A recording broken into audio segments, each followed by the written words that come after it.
My dearest dudes and dudettes, welcome to a bonus episode of the Obsessive-era podcast. Our season ended with the Christmas in Film episode last week, but Tiny and Matt didn't want to neglect the finale of one of their favorite shows, so we're bringing you an episode devoted to the Season 4 finale of Boardwalk Empire, a show those guys have mentioned on the podcast a number of times. You'll notice, or at least hopefully you'll notice, that I'm not in this episode. Much to the chagrin of my fellow podcasters, I don't watch Boardwalk Empire, so I had nothing to contribute, but I'm sure you'll enjoy their conversation anyway. They go in depth about the finale, about the season as a whole, and about the show as a whole, so it's a good episode. I'm sure you'll like it. We'll be back in the new year with a new season where we have some cool stuff planned for the blog and the podcast. We'll kick it all off with a 2013 year in review episode when we return. Until then, you can find us as always at the usual places, obsessiveviewer.com. Like us on Facebook or send us comments and questions at ovpodcast@gmail.com. This is Mike, and I am Mike White on Twitter, bidding you adieu for now and hoping you enjoy the episode. Matt, Tiny, take it away, guys.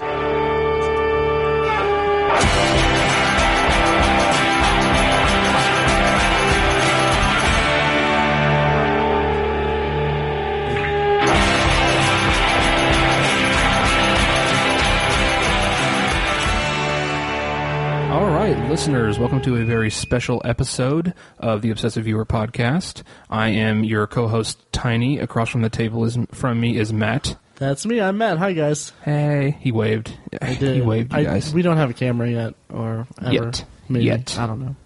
Yet. If you want us to have a camera, let us know. Let us know. Send us an email at ovpodcast@gmail.com.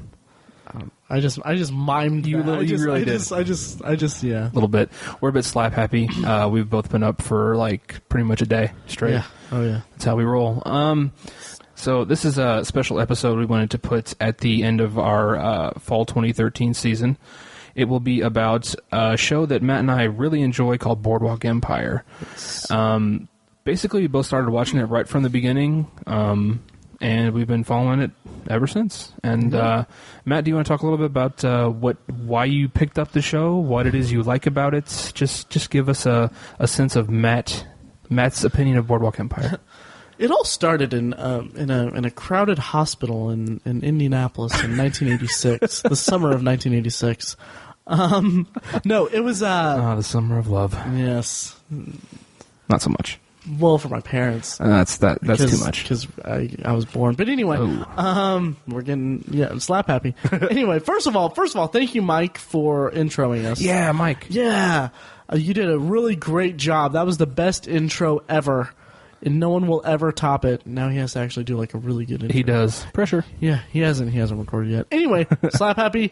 I discovered Boardwalk Empire because I don't know exactly. I can't remember if I was watching something on HBO at the time and just saw commercials for it, because it was kind of, I don't know, under the radar to me, because I was all excited about The Walking Dead, and then if I'm not mistaken, the Boardwalk Empire pilot was after The Walking Dead or before. I don't remember. I don't remember either. 4 years ago. It was. So. But I just remember that year, Boardwalk Empire and The Walking Dead had just like the most mind-blowing pilot episodes I've ever seen. Yeah. Boardwalk Empire was actually a month and change before The Walking Dead. Okay.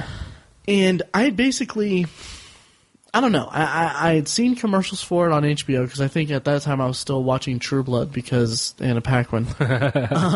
And every other female character on that show, basically. Every other female character on that show. Yeah. So I'd heard whispers on the internet saying like, "Oh, Boardwalk Empire is going to be cool," and so is Game of Thrones.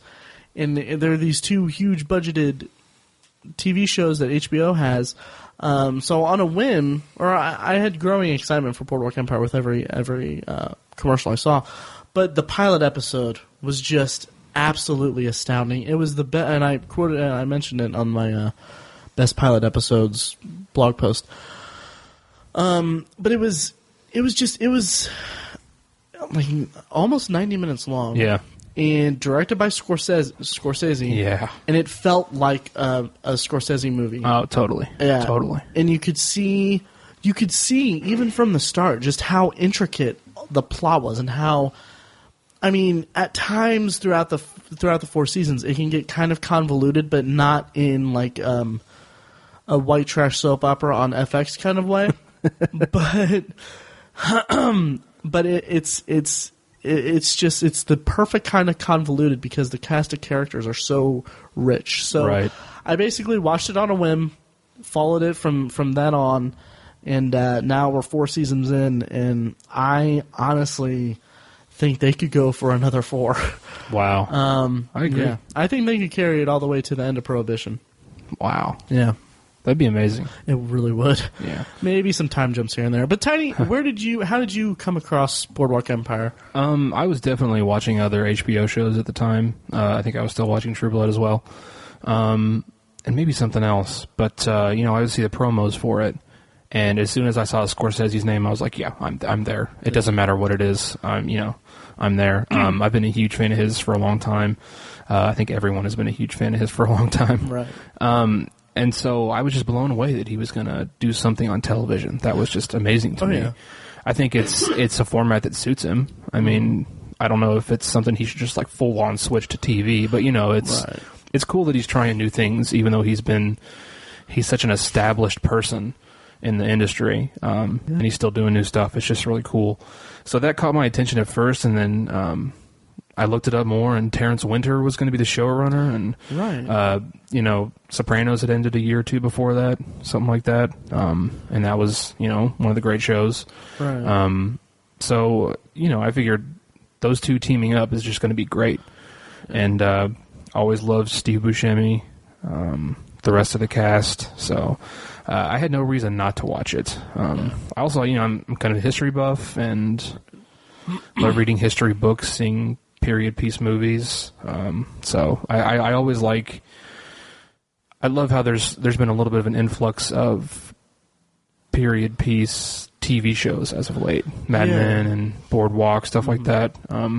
Even if it's, you can, it's just such a rich context in which to grow a show. This whole time, there's so much you can share with the audience when you do a period piece like that. Yeah, so. And you can really add to the depth of the storytelling by putting it in a backdrop that people aren't familiar with. Right, and it's so different for the characters too, because you can take a really rich character who has like a modern aspects to him or her, but put him in a different time period.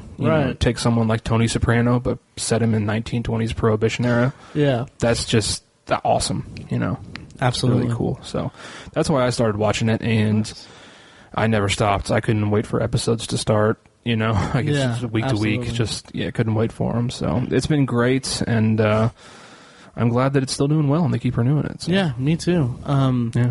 And it did get renewed for a 5th season, and I'm nice. very excited about that. There's something I'm going to bring up a little later about that, but it's all conjecture. But anyway, if you're listening to us and you're not familiar with Boardwalk Empire, or you haven't watched it, or you've been meaning to watch it, turn off the episode now, because we are going to be spoiling the entire series. This is a retrospective on all 4 seasons that we can remember in our sleep-deprived states.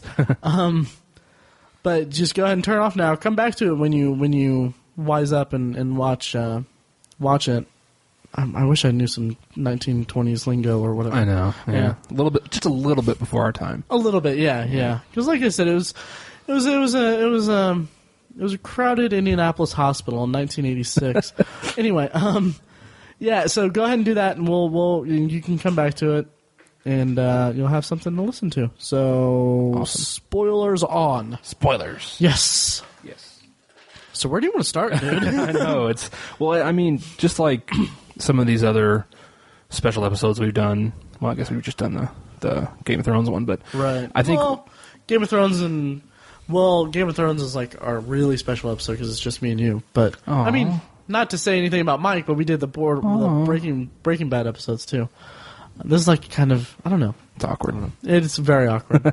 But like those other special times, we were inspired by the finale Yes. of the season, and this season had an incredible finale. It really did. So I think that's what inspired us for. Do you want to just start there and kind of work back? Sure. That sounds Okay. good. Richard Harrow dies. He does. And Yeah. I mean, he was the best. He was my favorite character on the series. Same here. By far. And what I loved about him was that he was a broken... He wasn't necessarily a broken man. He was a man who was, from the start, this kind of... This killer who basically, there's a line... There's a line early or late in season 1 when they're talking... I think it's when they're going after the D'Alessio brothers. Yeah. And they're talking about Jimmy tells Harrow, he's like, yeah, they're hiding up with their cousin or their older brother who's a dentist with his family and kids and all that. And then Richard's like, and I'm gonna butcher the impression, but he's like, I'll go. I can't do it. He's like, I'll go and kill them. Can't do it. Anyway, don't. And he's like, I'll go and kill them all. Dentist, kids, all that. Wow. Yeah, and it's just, if you look at that scene. And if you look at his arc in particularly in season 2, and then now in season 4, in season 2 he gets this bond with Angela, I think, Jimmy's wife, and he draws her and he tells her about how he loves his sister and how he hopes to go back there and all that. And then in season 4 he goes back there, but that's when he realizes he's done killing. He's changed so much. Yeah. And that puts him on the road to his ultimate downfall, which it was a very interesting. Let's do this. How did you react to his death? I straight up cried. Did you? Especially because the way they set it up, I knew he was going to die because they were just setting it up. That he made the really heartfelt promise to the boy, "I'll see you tomorrow or in a couple days." Yeah, and it was a very rare show of emotion from that character. Right. He's very guarded and he's a shell of a man, Right. So he doesn't show emotion very much. But when he made that such an uncharacteristic show of emotion right there to that little boy, and he got married and all that stuff, I was like, they're killing him. There's just no way they're not going to kill him. But the way they killed him was so mean. It was so the way they showed it, because they showed you this little thing. The way that it ends is they show him sitting on the beach underneath the boardwalk, leaning up against one of the pillars, and he had bled out and died. Yeah. But before that, they show you a little dream sequence inside his head where it's an idyllic scene where he's walking up to the porch of his sister's house, and his sister and brother-in-law are there with a new baby, and his wife and his adopted son, essentially, and his father-in-law are all there. It's sunshine. Everyone's happy. And then you finally see his face, and he has his full face. It's not half of it blown off. It was such a beautiful scene. And as soon as I was watching it, I was like, oh, they're just going to cut to him. He's going to be dead. Right. It's going to be so awful. And it was just mean. It really was. But so beautiful. Yeah, it was I'll jump into my reaction to it. I was content with them killing him off. I felt that was a perfect end for that character because he's a tragic character. Oh yeah. And it's one of the most tragic ends to a character I've seen in a long time. By far. It's funny that what spurred us to do the Game of Thrones episode was a tragic ending. Yeah. But anyway, with Harrow, it was the way that last scene was shot was actually before they showed his full face when he was walking home. They showed him with the mask, for a split second. Yeah. And then, the whole time I see him walking, I'm like, oh, this is going to be one of the best endings I've ever seen. I'm like, I know that he's dead. He's got to be dead. They won't do that big of a jump. And then they tease it by showing you him with the mask first. Mm-hmm. And then I'm like, oh, maybe he made it. For a split second, I'm like, maybe he made it. Maybe he's okay. And then they show the idyllic porch. And then they cut back to him, and his face is whole, and I'm like, oh man, yeah. Oh, and then they show him just bled out there, and I was like, that was magnificent. It really was. It was. I mean, it was a perfect end to really a fascinating character who, from the start, was just. I mean, the trajectory of his character, in the way that his arc played out in season 4, I'll say, was just absolutely astounding because he realizes he doesn't want to kill, or he's done killing, but in order to secure his family, he needs to kill one more time. The classic coming out of retirement thing. But they had set up that his hand was messed up. Because the guy had messed up his hand when he attacked him in the barn at his sister's house. So he basically goes and he's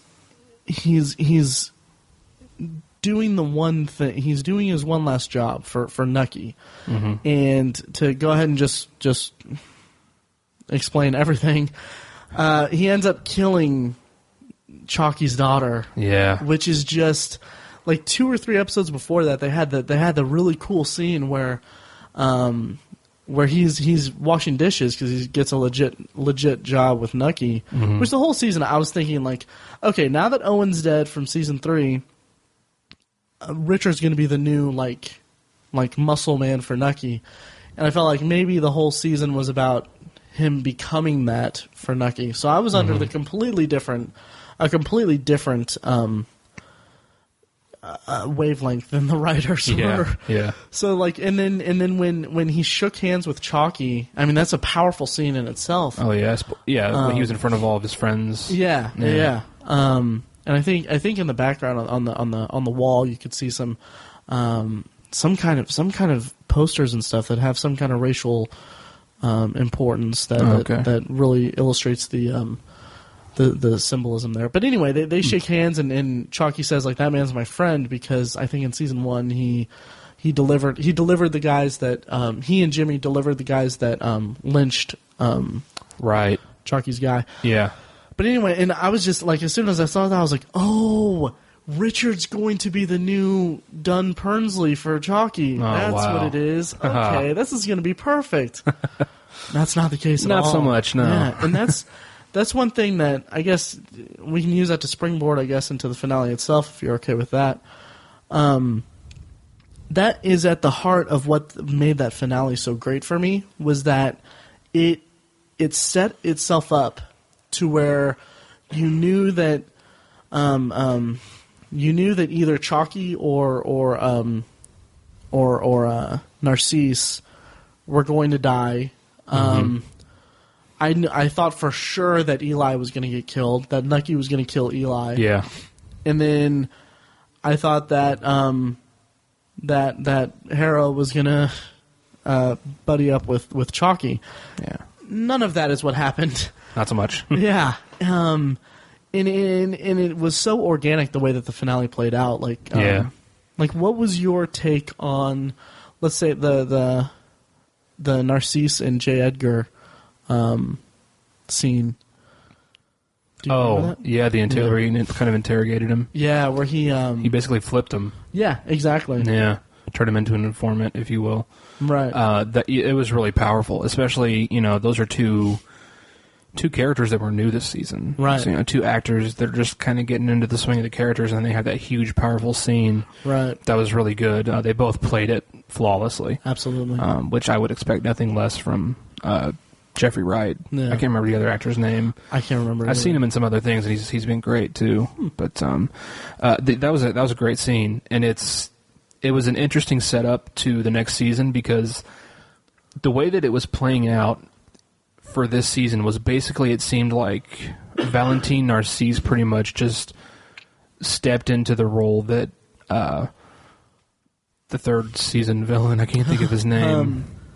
Gyp Rossetti. Gyp Rossetti, there you go.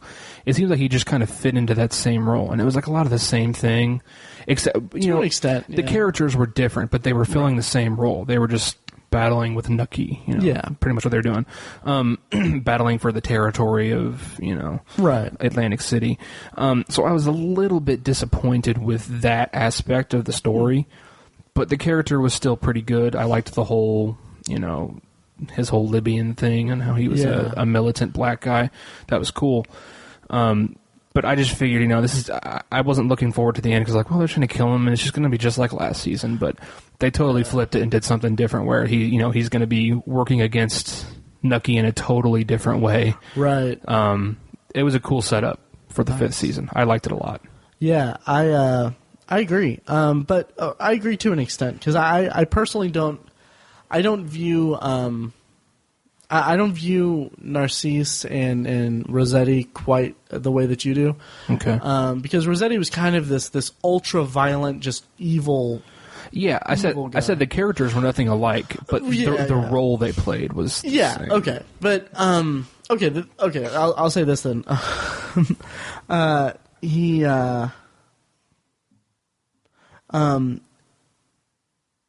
Narcisse was more going after Chalky than that's true. It kind of developed into that, yeah, which that is what I liked most about it was because, I mean, it's 1924. We've seen a little bit of kind of the racial kind of issues come up here and there, but and I mean, you and I are both huge fans of The Wire, so Michael K. Williams. His name, right? Oh, yeah. Yeah. Man's got to have a code. Yeah. Seeing him in Boardwalk Empire from the start was like, oh, it's going to be great. We have Omar in here, and then now he's become Chalky to me. Yeah. But he never really had that, like, big... He never really had a big arc in the series. Yeah, he was like a second-tier character. Yeah. He basically... came into his own, like in the end of season 3 when Nucky was all like, when he appealed to Chalky to get for his help in like the war against Rossetti. I knew like when he made the deal to give him the club and everything, I'm like, okay, season 4 is going to be amazing because we're finally going to get a big juicy arc for Chalky. And we got that, I thought. And Narcisse was a very capable villain this season. I mean, he successfully turned Pernsley against him, and that was one thing that really not resonated with me, but that really got to me throughout the season was we had a lot of really big, violent fights. Yeah. Like, and I'm thinking of Dunn Pernsley and Chalky, which I mean it made me nervous. I mean it was really well done. Yeah. And just it was incredible. I really liked it. Yeah. Terrence Winter, his shows have always depicted violence so accurately, so hauntingly because. Right. It's never like a big action scene, It's not like you're watching a Schwarzenegger movie and there's crazy sound effects and all that stuff. There's, thunderous music. It's not like that at all. It's just It's just realistic sound effects and like disturbing close-ups. It's really accurate, hard to watch violence, and it's so great. It's unparalleled in my opinion. I love it. It's just great. It reminds me of The Shield, like in season 3, the big fight in The Shield. Yeah. And then also, to a certain extent, Breaking Bad with the fight between... Wow, encyclopedic knowledge. The fight between Walter and Jesse in the episode Bug in season 4. Yeah. Yeah. Ladies, I'm single. Anyway, there's no ladies listening to Boardwalk Empire. Probably not. If there are, marry me, please. ovpodcast@gmail.com. Anyway, at Obsessive Viewer. So I loved that kind of racial tension that built throughout the season, and I'm curious I'm extraordinarily curious what's going to happen next with Chalky. Now that his daughter has been murdered. I can't remember if something happened with his wife. Like his wife found out about him. She found out about his affair with daughter Maitland. Yeah. Yeah. So I'm really curious how that's going to play out. Yeah. And then I have this stupid joking theory that what if Boardwalk Empire, because now it started with Prohibition, but now like Luciano and Meyer Lansky, they're getting into running heroin and all that stuff. What if the entire thing about Boardwalk Empire has been it's slowly showing the rise of heroin as a narcotic, and then it's eventually going to end up being a prequel to The Wire, how The Wire was all about heroin and stuff. And then the link is that Omar is Chalky White's like great whatever grandson. The scar is hereditary, apparently. So moving on. Boardwalk Empire. No, that's again, that's ladies, ridiculous. I'm single. The Scar is Hereditary. Yeah. Free band name. Nice. No. But, yeah, it was a really awesome season. And I'm curious what you thought of Ron Livingston and his whole storyline with Gretchen Mol. Jillian Darman. Jillian, there you go. What did you think of it? It ended really well. It did. Yeah, they really drug it out throughout the season, and it wasn't very interesting, really. Right. You know, her kicking heroin, and she just kind of wantonly falls in love, sort of, with this guy who just comes out of nowhere. He's kind of bland and boring. I just didn't really. I wasn't really feeling it. I paid attention to it, and like it wasn't bad. It was just like, right. Come on, let's do something with this. And then at the end, it was really awesome. I did not see it coming at all. It was really cool. Yeah. I was enthralled by it throughout the season. Really? I was. Why? Because Jillian has been throughout the series, and I feel like she got really great character development this season. Yeah, and we got to see really her kind of true nature, because she's been kind of this venomous, like kind of like this Black Widow spider dragon lady, yeah, and like she murdered that kid from Evansville. Watch out, Mike. Exactly.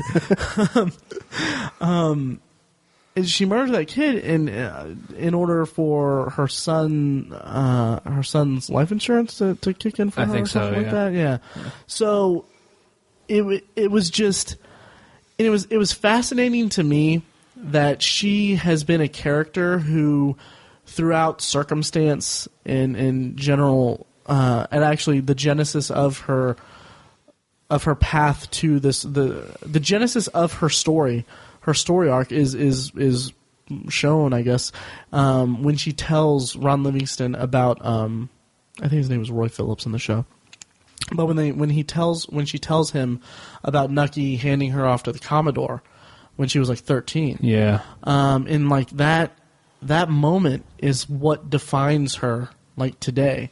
Like like that's what created this kind of monster. And her entire arc, like this season particularly, has been, she wants this kind of fairy tale for herself. She wants to fall in love with someone. She wants the happily ever after. She finally finds someone, but it's just not in the cards for her. Right. She doesn't really deserve it. She doesn't either. She doesn't. But it's just, I kind of felt bad for her. I did, because she's, like I said, she's. I feel like she and Harrow almost go hand in hand. Because wow, I know. Not to say that they're both, not to say that their characters are in line, but their destinies are in line. They're both these characters who they're struggling.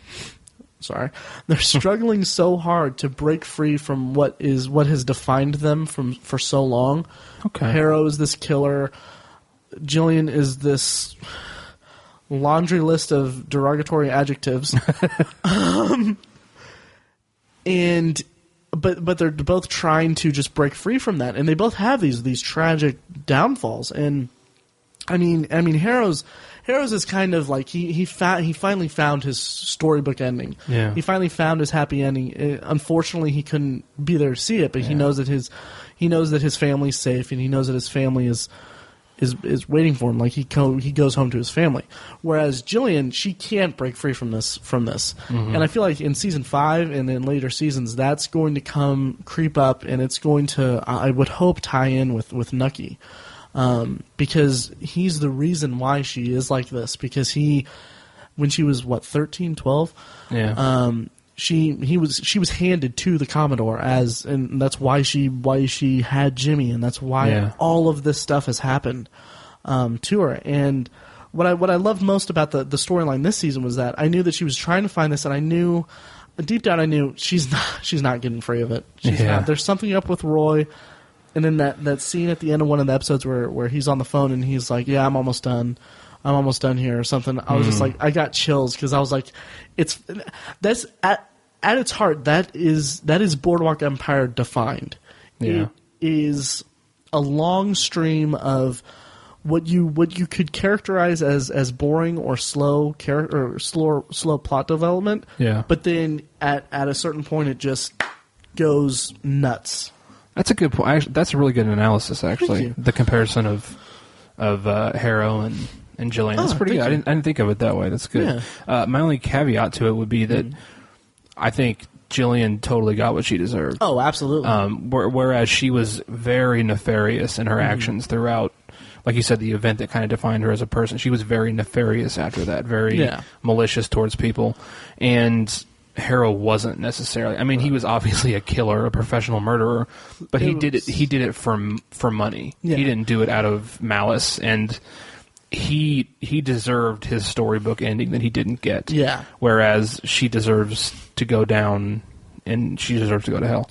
Right. Right. So that's my only caveat to that. But that's a really good analysis, though. Thank you. Yeah. I agree, and it's to the point where he got a tragic ending, but he also got the happy ending. It's two sides of the same coin, I guess. But with her, well, he almost got the happy ending, which in Boardwalk Empire's terms is pretty okay. About as good as it gets. Yeah. But with Jillian, I think that she's not done yet. That wasn't her ending, but she keeps getting caught in her own web.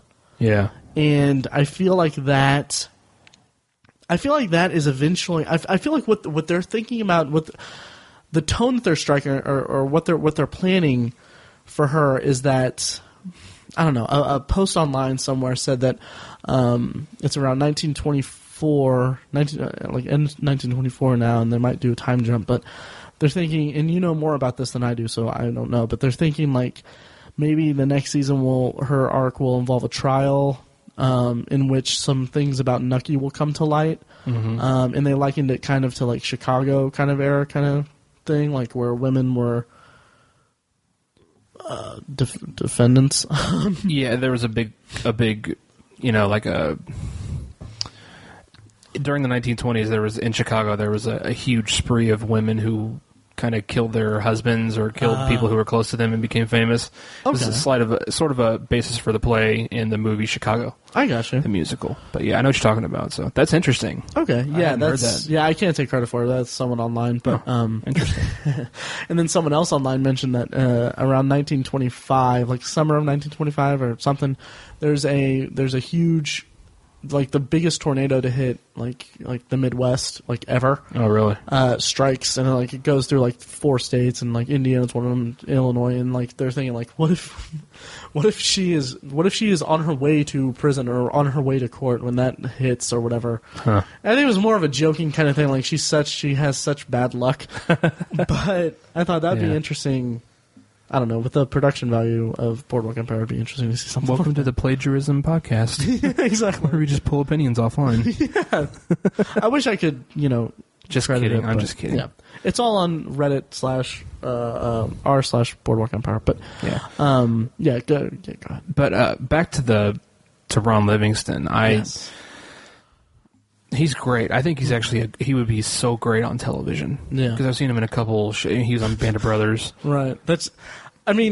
Another time if we weren't talking about HBO, that would sound so. It would. It'd be like a derogatory thing. It would. Yeah. He's got just something about him that makes me want to see him on a small screen. I didn't mean it that way, Ron. For an hour a week.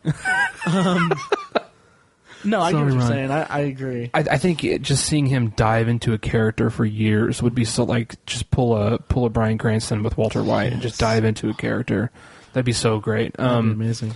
But I think he was, like I said, it ended so well. That storyline ended so well. His character, but just throughout it, I wasn't really feeling him. He was just so bland. It's like, oh, I'm just a businessman in town, and I just met this junkie girl. And I don't know. It was just so bland to me. He felt underused. Felt like he was underused.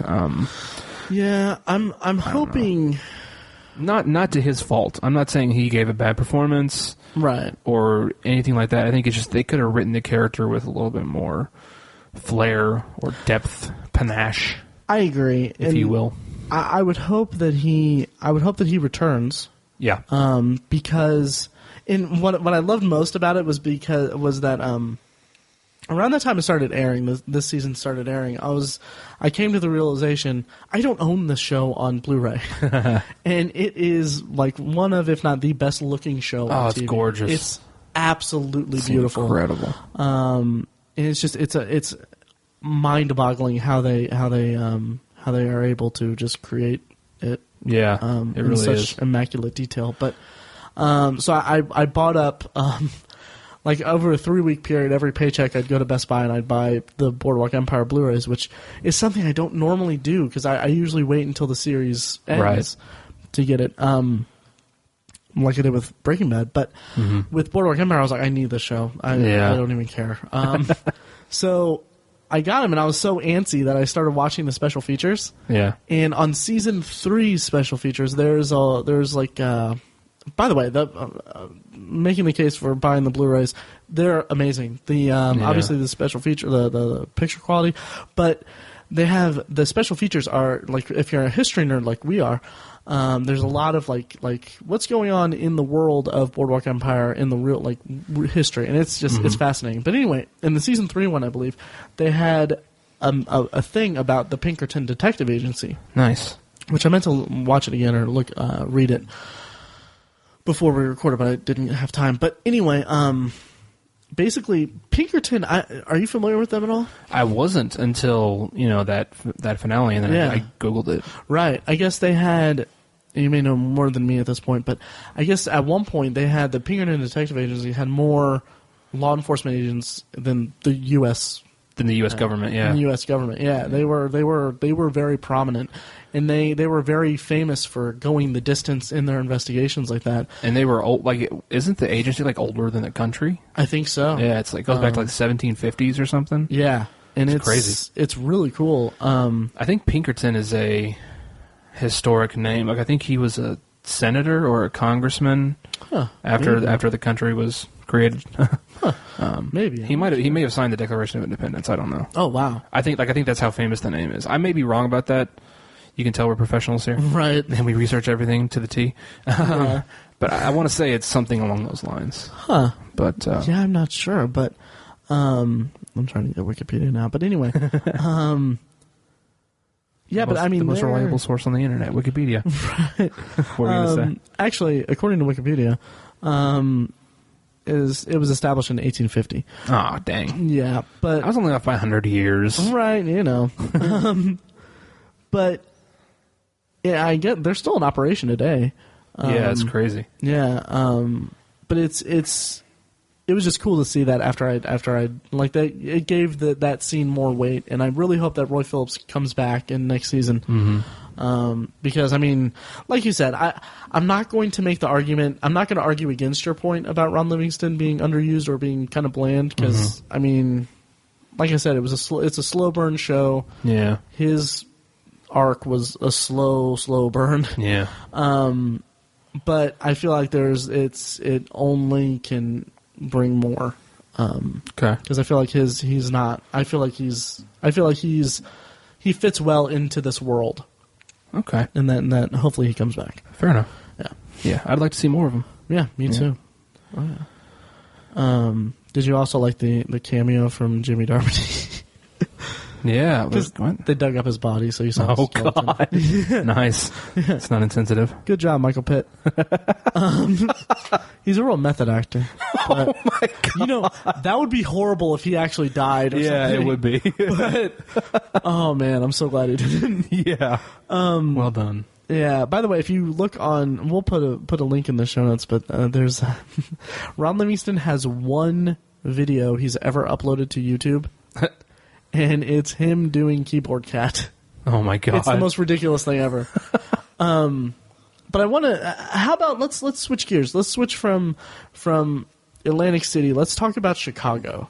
Chi-Town. Let's see. Yes, Chi-Town and Cicero. Because this season, I've been thinking the entire season, and for the last couple years, when Boardwalk Empire ends, I would love to see a spinoff with the Capones in the Capone Empire. But I think he went to prison at like 31.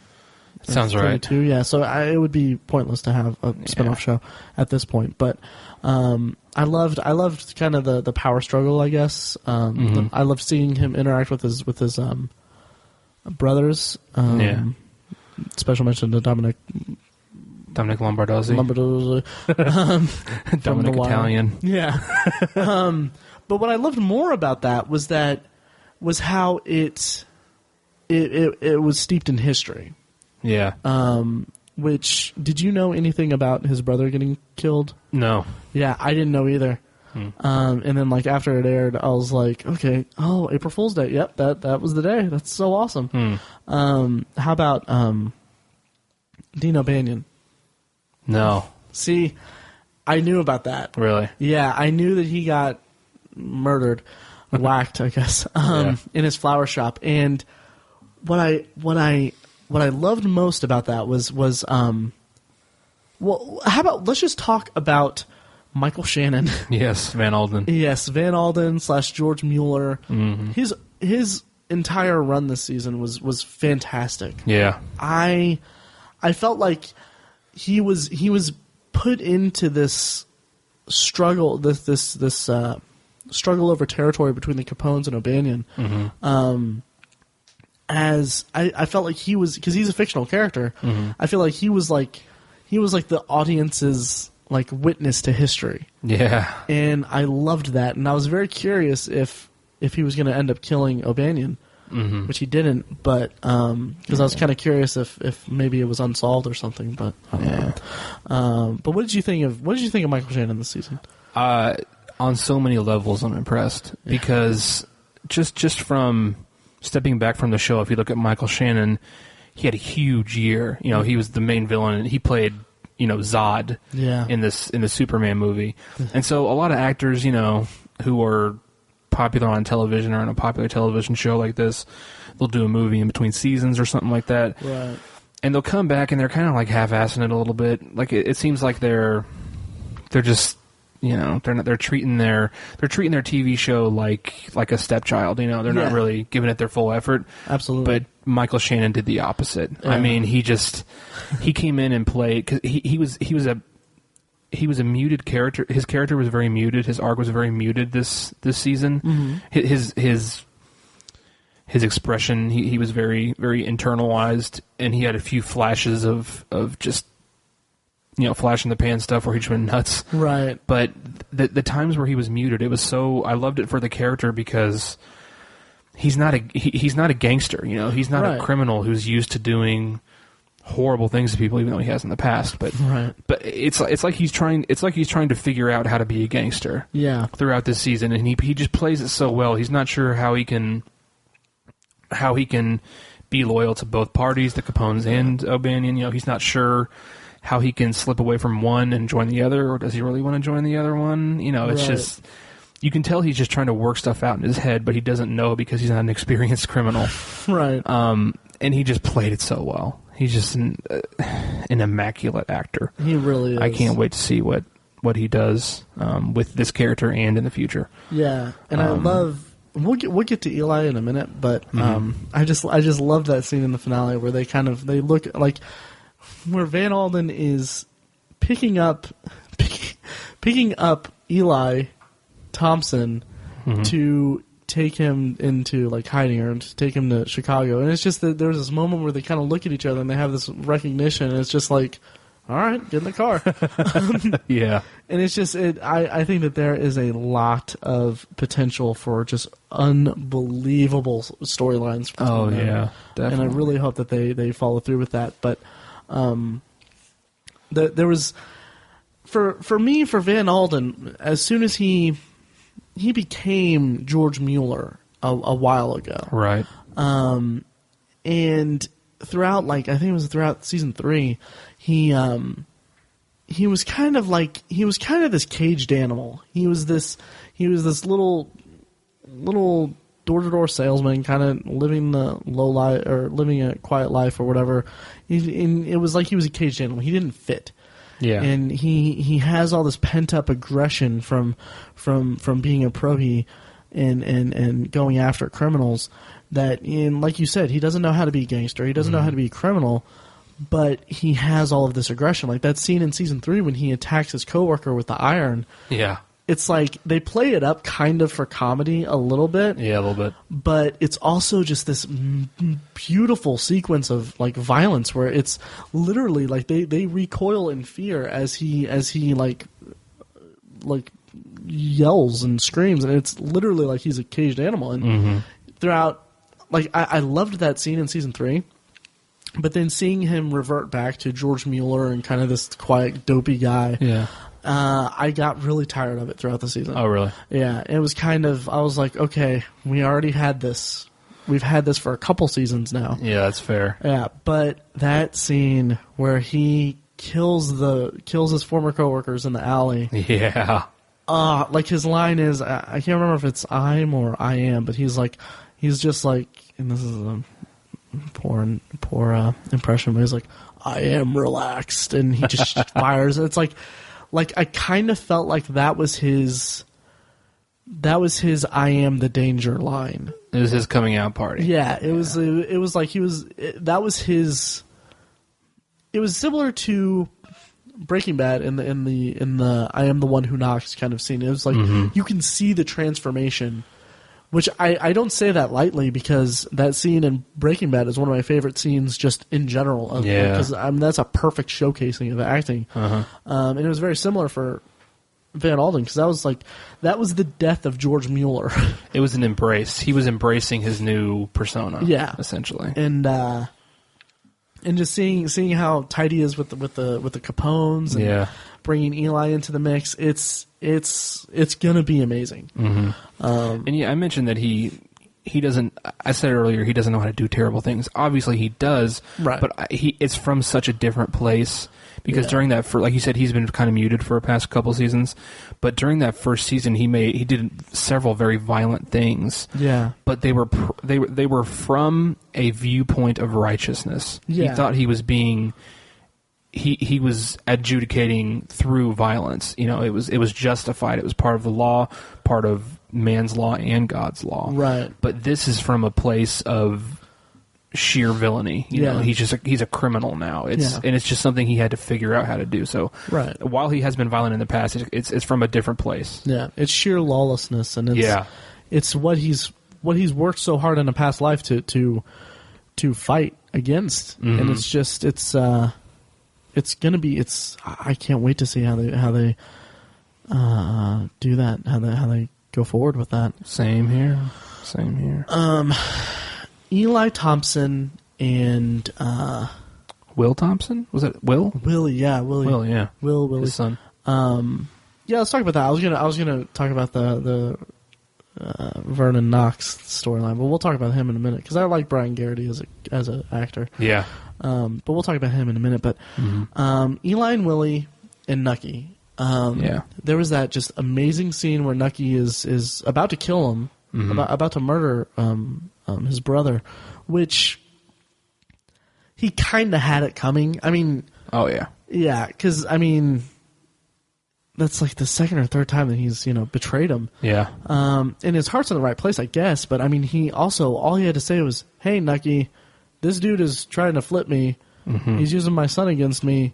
Why don't we go ahead and kill him?" Nucky could have pulled the whole thing apart. Yeah, absolutely. Just dismantled their investigation. Right. Yeah. But that's neither here nor there. Eli did wow, I'm blanking on the actor's name. Shea Wiggum. Yeah. He did a good job. It was a little derivative of past seasons, I guess. Mm-hmm. But he played it well. He did, yeah. Because he's a talented actor, and there was a lot of callbacks, visual callbacks, and thematic callbacks to like early seasons. Like really, yeah, like just the idea of just a bright-eyed young guy who wants to be a part of the organization. Will that echoed back to Jimmy? Yeah. Oh, definitely. Yeah, I get that. And I feel like you can gauge that by like that, and then also Eli betraying Nucky. You can kind of like because Nucky previously he gave his brother a reprieve.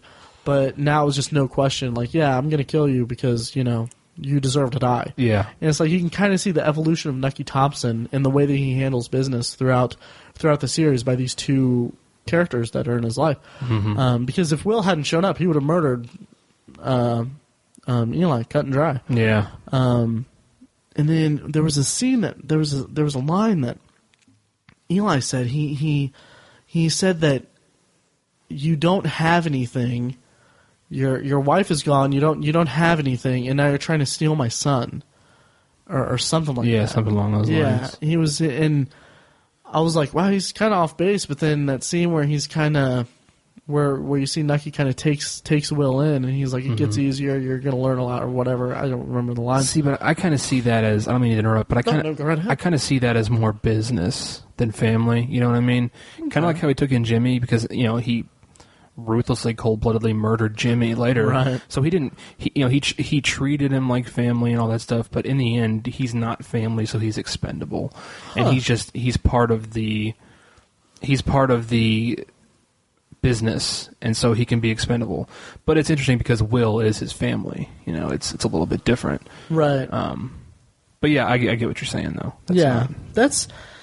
That's a good point, and it'll be interesting to see how that relationship grows, because now Eli is just forced out. I mean, right. So I mean, if I feel like there was a line that kind of that Nucky said to Will that kind of justified Eli's suspicions about stealing his son away, but I can't remember. I can't remember either. I meant to watch today, but It's funny that just the nature of the show. It's an ensemble period piece, so there's so much detail to it, and it's like there's only 10 or 12 episodes every season, but that's 10 or 12 hours of all these different storylines and characters. There's new characters. Someone gets killed literally in every episode. Right. I mean, it's so hard to keep it all straight. It may not seem like a lot, but just trying to digest it all. It's just a lot there, and I love that about it. I'm not complaining. I'm just saying it's a challenge. It's an effort to be a fan of the show. It really is. It's hard to keep everything straight, and that's another reason why I bought the Blu-rays, because I want to rewatch the entire series. I need to, because I haven't rewatched any of it. Me neither. Yeah. And that's very rare for me. It is. It is. Yes. Again, ladies, I'm single, but no,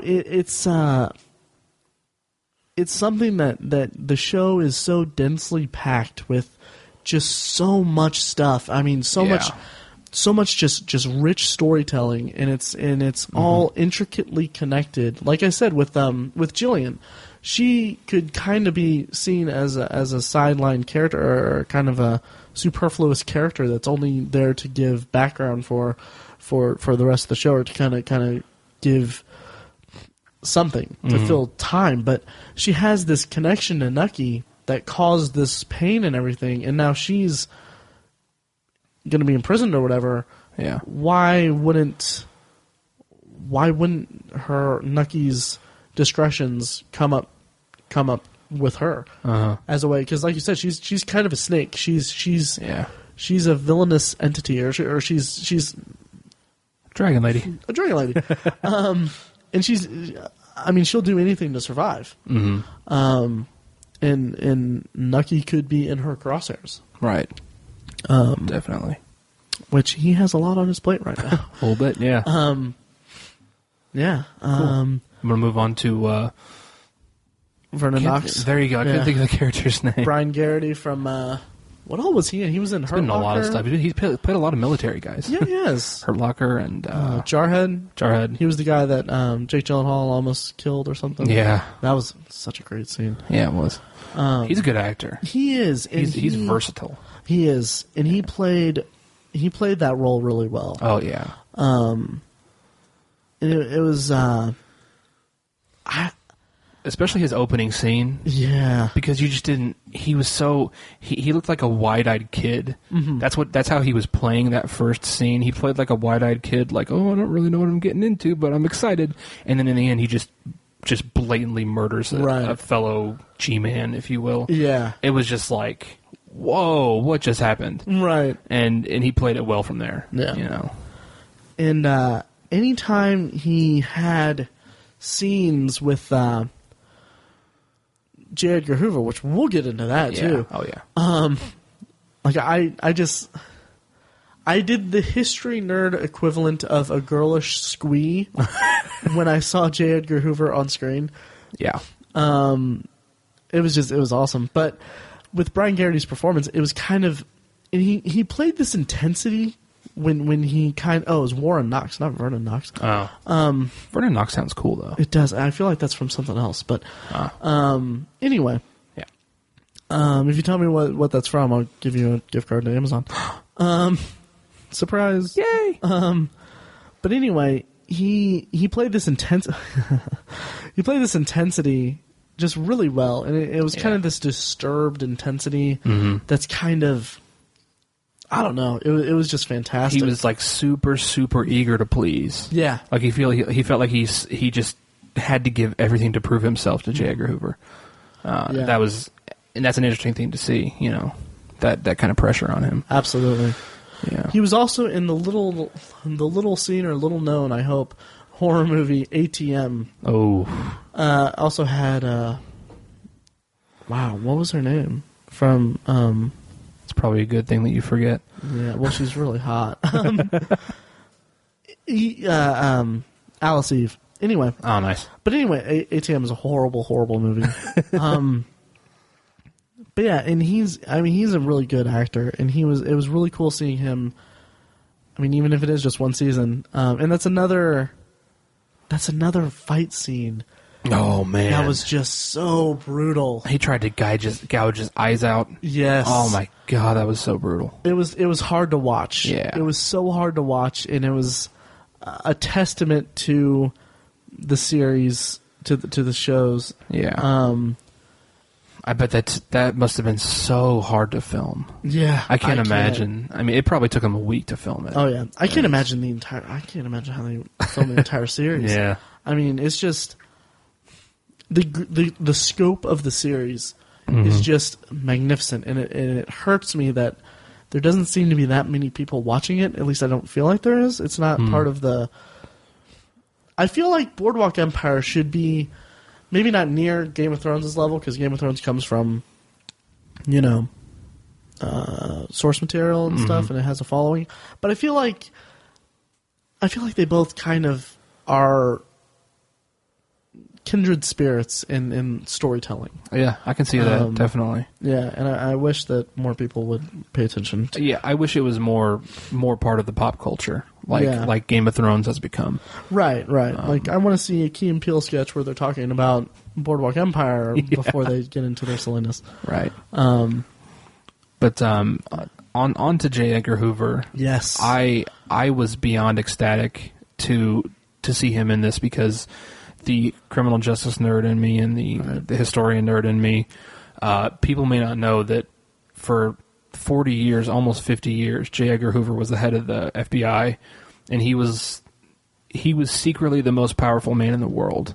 He had dirt on everyone. He would record people, and he would threaten them with it. And he was just a ruthless. He was like the desk jockey version of Genghis Khan. I mean, he was just a really crazy guy. There's so much stuff about him we don't even know. And so I'm so happy to see him in the show, because I'm just curious what they're going to do with him. Right. And this is when he basically, J. Edgar Hoover is almost responsible for creating federal law enforcement. Like it just it hardly existed before J. Edgar Hoover. And he's just such a cool character. They could make a whole show just about him. It could go for 10 seasons. Right.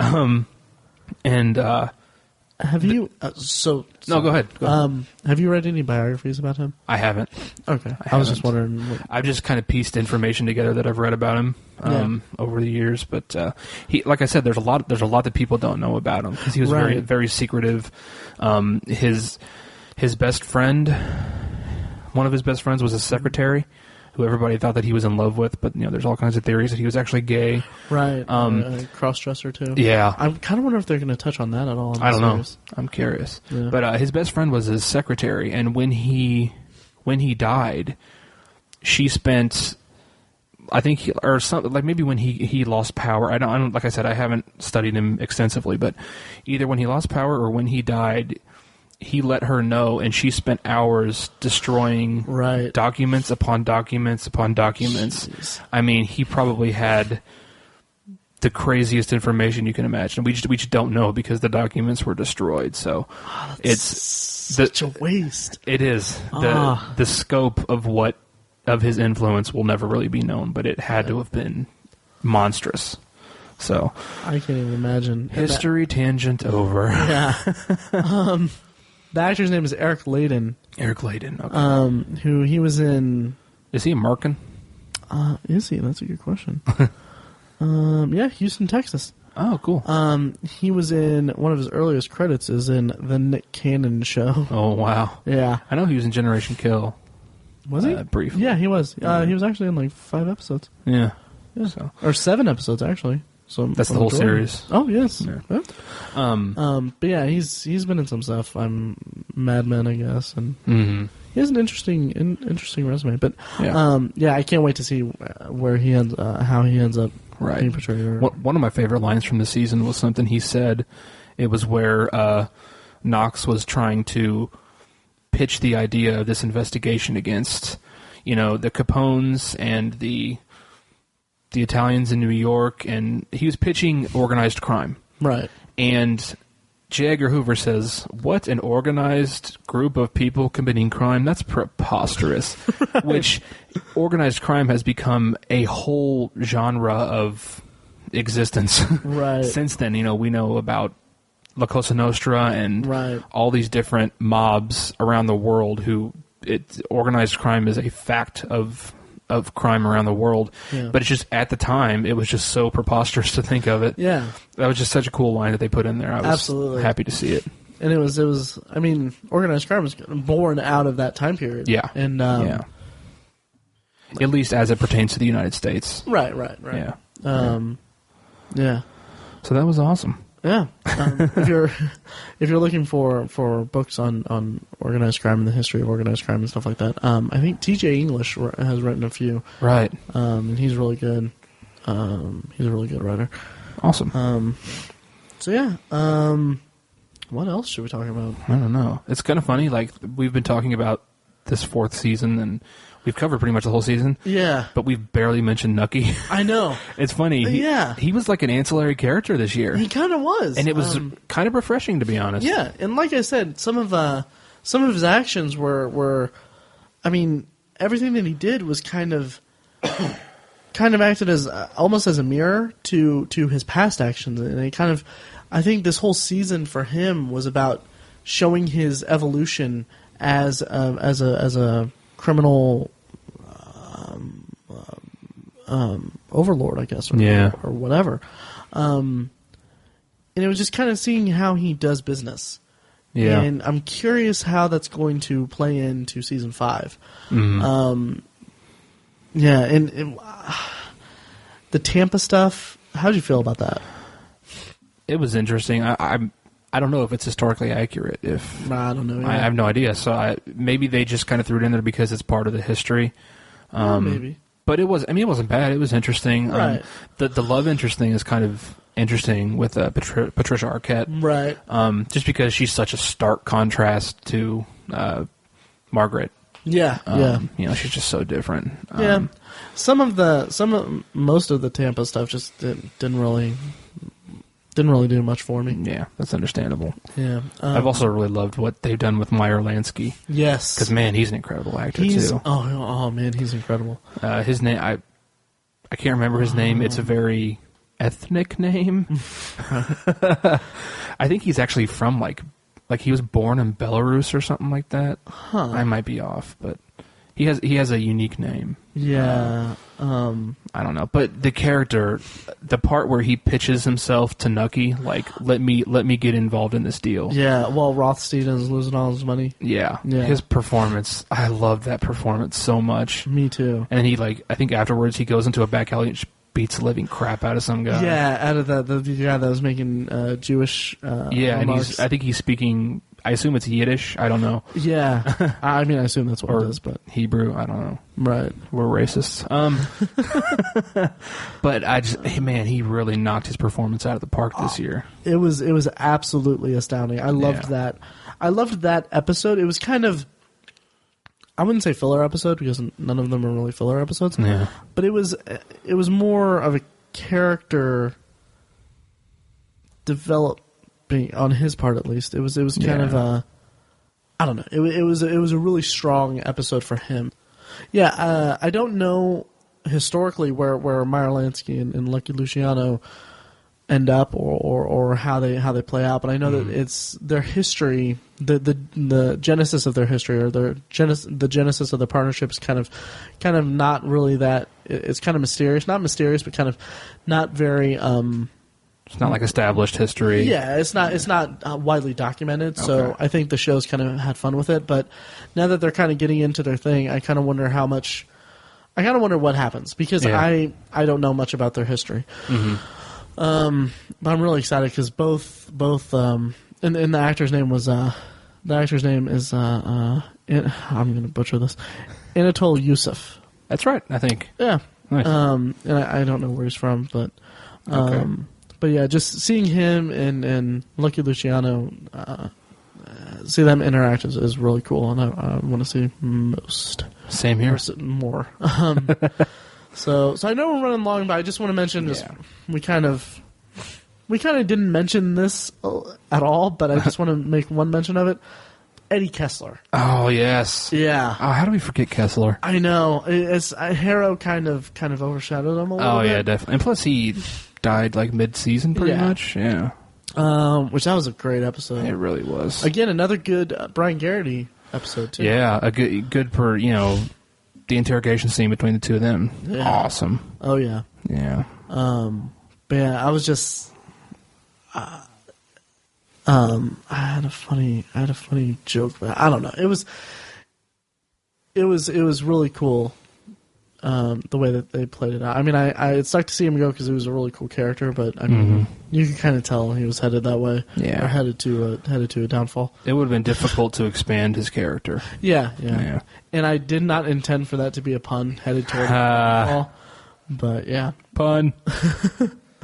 So what do you say? Should we wrap it up? Yeah, I think we should. How do you want to wrap it up? Maybe just kind of like share our thoughts on the season as a whole and just where we think everything's going to go. Nice. So yeah, go ahead. I don't know. I like the idea, like I said, about Jillian. I hope that she has a more. I hope that she has a less disconnected storyline. I'll say that. Okay. Not necessarily that she comes after Nucky or anything like that. I just hope that something happens to make her more connected to the rest of the storylines. Okay. Because like I said, that Nucky connection is something that I think is going to come into play later that is going to be of importance. Nice. Of import. Yeah. Also, more Chalky White. Oh, yeah. It's going to be fascinating, absolutely fascinating to see what they do with him. I'm glad of how much of him there was this season. Me too. They said they were going to expand him, and they totally lived up to it. Absolutely. And that was just it was terrific. Yeah. Yeah. And then that's pretty much it. I'm excited to see Eli in Chicago with the Capones and George Mueller. Yep. Awesome. How about you? I have something that I want to share here. Sorry.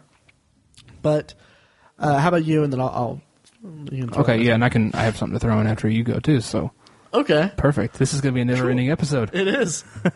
Yeah, what I'm looking most forward to is, like I said, I wasn't super warm to the character of Narcisse, Valentine Narcisse, but I think the way they left it is really interesting. I think the main conflict for the next season is going to be how Nucky deals with actual law enforcement, because it seems like the past 3 seasons, so much of the conflict has been between Nucky and other crime syndicates, if you will. Right.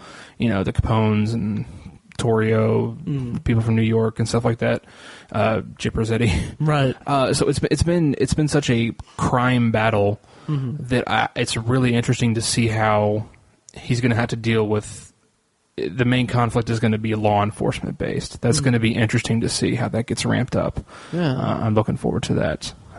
Yeah, I think you kind of hit the nail on the head there. Because, like I said, this season seemed more about showing the evolution of Nucky as this criminal mastermind or this criminal crime lord.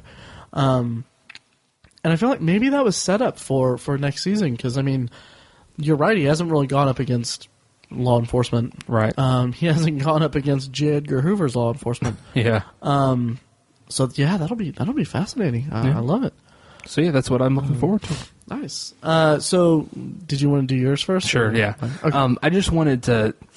Richard Harrow was my favorite character. I loved him so much. And I think what spawned my love of the character was... There's a huge connection between him and how, in present day, there's a very hot-button issue is post-traumatic stress disorder, and how our modern soldiers are dealing with war.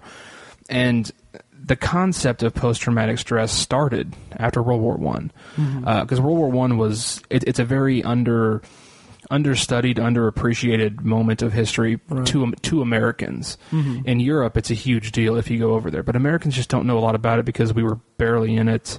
We didn't lose as many people as Europe. It wasn't fought here.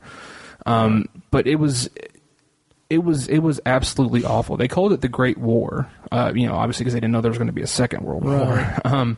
But it was after the war, soldiers would come home, and they were so destroyed and messed up, much like Richard Harrow is. They didn't know how to classify them. They just there was no medical history or science to classify these people or treat them or anything, and they called it shell shock, because most of the death and psychological destruction of World War I was dealt out with these new guns and cannons that would launch shells just 24/7, 365. Wow. And it just mentally tortured soldiers on both sides of the battle, and it was that's why they called it shell shocked, because they were being shelled by these bombs. Yeah. And it was World War I was just a culmination of old style war with this. I like to say that World War I kind of gave birth to the 20th century, because the 20th century just became so much about technology, and so much of that technology was perfected in such an awful way during World War I. Right. And it just caused such this psychological scar on the world. That's how World War I was. And I think that was so well personified in Richard Harrow. Wow. And that's what I loved about his character in the first season, and he's just carried it through beautifully through 4 seasons. And plus, the dedication of an actor to wear a face prosthesis for 4 years, right, and talk out the side of his mouth in a horrible, gravelly voice, right, that is just dedication. Yeah. That's a huge physical aspect that's hard to deal with, I imagine. So, just big ups to Jack Houston. Yeah, it's a heck of a performance. I really hope that this catapults him into more of a stardom, I guess. Oh, me too. Yeah, like I guess I read an article where he's doing a play in London. I can't remember which play. Yeah, he is British. But yeah.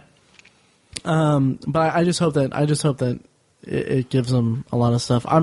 And it's not going to happen. I mean, it's just not. But Jack Houston, Best Supporting Actor. Come on. Oh, 'cause I'm with you. That was just a fantastic run Oh my God! As a character, I can't believe I thought he should have gotten nominated every year. Same here. He was just fantastic. Absolutely. So I'm gonna miss him a lot. Me too. I love the character. too. He's one of my probably at the end of the run. He will probably be my favorite character from the show and one of my favorite TV characters ever. Same here. I think. Yeah. So I'll miss you, buddy. Yep. To the lost. Nice. Speaking of the end of the series, yeah, this is rumor that hasn't even been whispered about for the better part of the past few weeks, but it's not. I hope that it's not true. Okay. You're scaring me a little bit. I know. Brace yourself. There's a guy on 4chan who has apparently been spot on with a lot of insider information throughout the past couple years, I guess. Regarding the show? Regarding the show, like talking about scripts and plot points and stuff that they're planning. Now, I don't know how much of it is actually fact. I don't know if he's just a really good guesser. But apparently, he is stating that that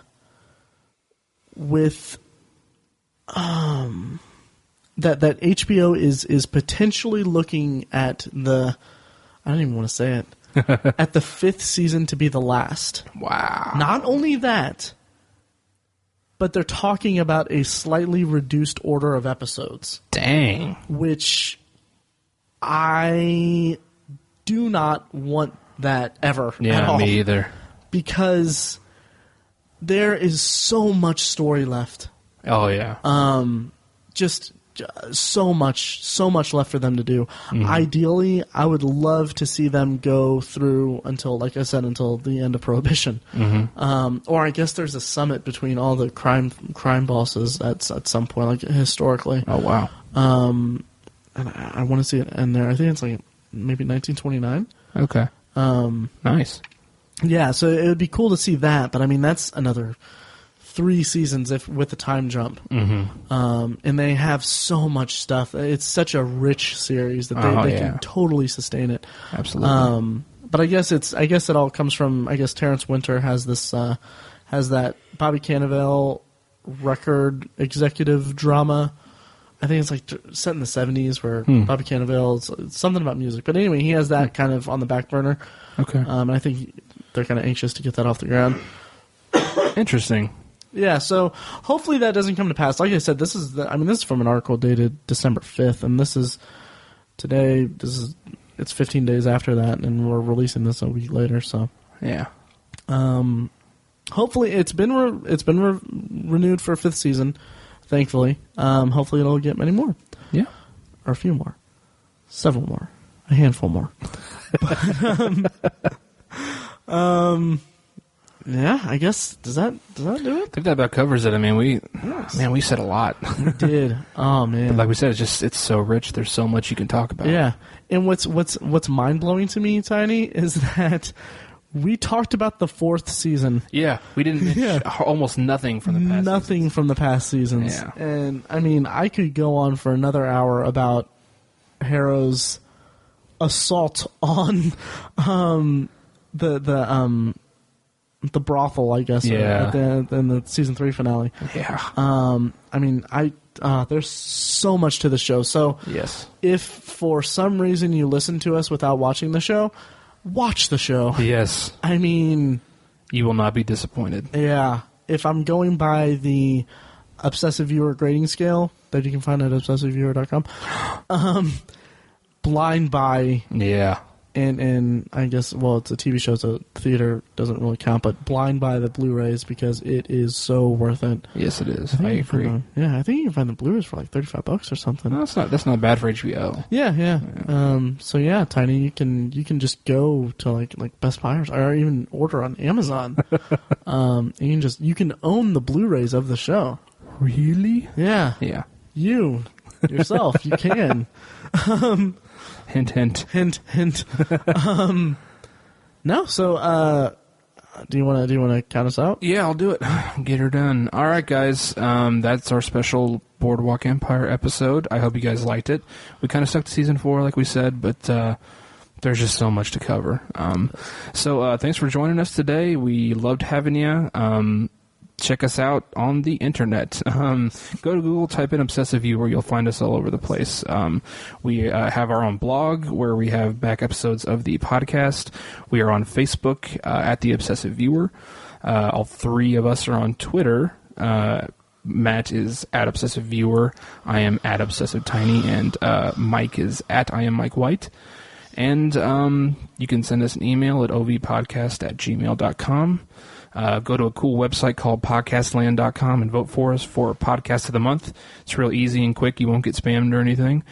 Check that out. And check out our friends over at the Nerds You're Looking For podcast. A couple of friends of ours who started a similar podcast, but they go into comics and stuff like that. They're cool guys, and it's a fun podcast. So check them out and find us on the internet. Hope you enjoyed the episode. Yeah, and I know you're not listening to this, but we miss you, Mike. Oh, Mikey. Yeah. Mike. To the lost. Awesome. All right, guys. Thanks a lot. Thanks, guys.